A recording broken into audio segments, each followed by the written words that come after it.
A few years back, I picked up a gig as a night security guard at a storage facility on the outskirts of town. I needed the extra money to pay off some bills, so this job was the best one I could get at the time. The job seemed easy enough, mostly just walking around and making sure nobody broke into the units. But usually nights were pretty uneventful. There was rarely anything to do, and I often found myself scrolling through the internet to pass the time. However, during my second month on the job, something changed.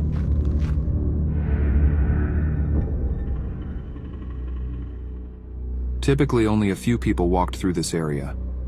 It rarely attracted many visitors, especially at night. Most individuals were either at home or in the city center. However, it was the very first time I noticed this guy. He was probably in his late 30s, average height with dark hair and distinct facial lines, had this noticeable mole or mark on his cheek. He'd walk by the front gate around midnight, always wearing the same faded shirt and jeans. At first, I didn't think much of it. People walk by all the time. One night as he passed by, he glanced over and gave me a nod. I nodded back, just being polite. But then, he started showing up more frequently, almost every night. Sometimes he'd walk past, other times he'd just stand in the middle, and sometimes he'd linger near the gate, staring into the facility. It was a bit unsettling. Eventually, he approached the gate while I was on duty. "Quiet night, huh?" he said. I replied, "Yeah, pretty slow." He introduced himself as Dave.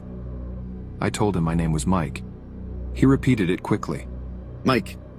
Very nice name, Mike." And gave a slight grin. Something about the way he said it gave me the creeps. After that, he'd stop by almost every night for a chat.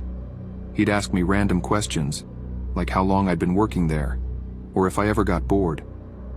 Sometimes he'd just stand there in silence, looking past me into the rows of storage units.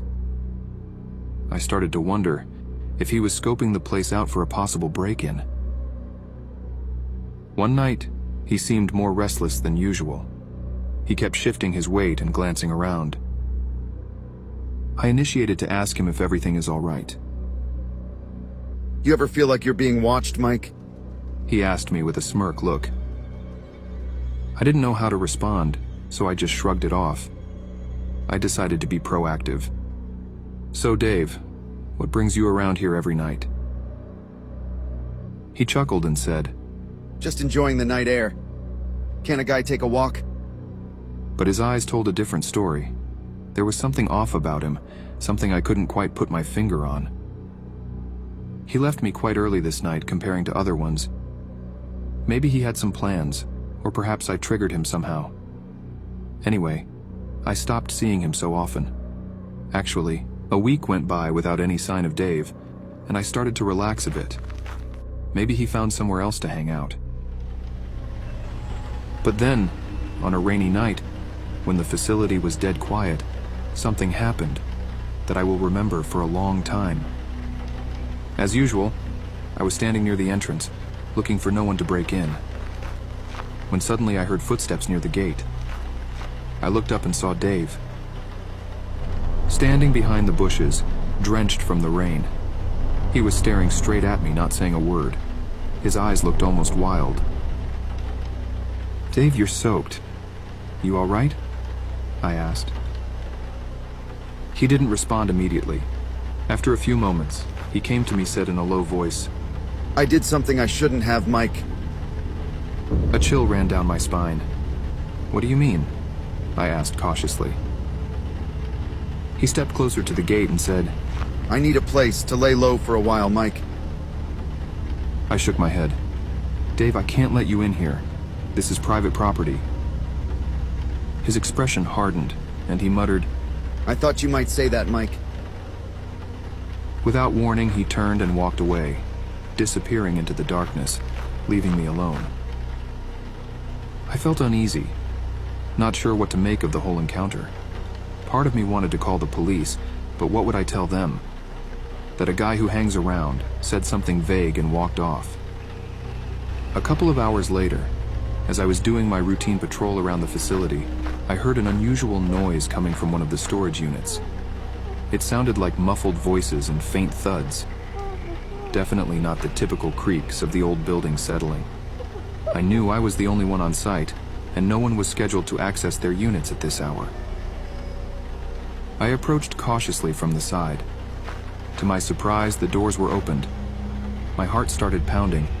I radioed in to report a possible break-in and requested immediate backup. Holding my breath, I slowly stepped inside, the beam of my flashlight cutting through the darkness.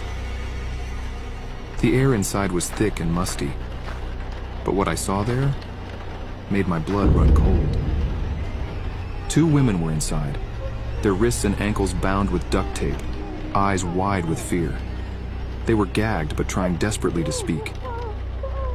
"It's okay, I'm here to help," I told them.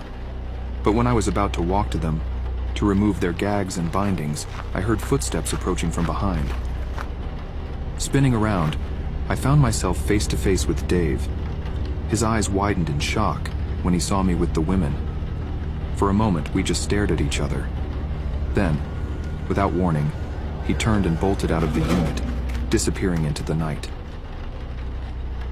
I considered chasing after him, but decided against it. The safety of the women was my top priority. I guided them out of the unit and waited with them until the police arrived. They were shaken but unharmed, grateful to be rescued. When the officers questioned me, I described Dave in detail. One of them exchanged a knowing glance with his partner. "That's David Miller," he said grimly. "We've been tracking him for weeks. He's wanted for multiple kidnappings and assaults." The realization hit me hard. Dave had been using our nightly chats to gather information about the facility, most likely to hide his victims. The thought made my skin crawl. I couldn't believe I'd been casually chatting with a wanted criminal, oblivious to the danger he posed. I decided to quit the job not long after.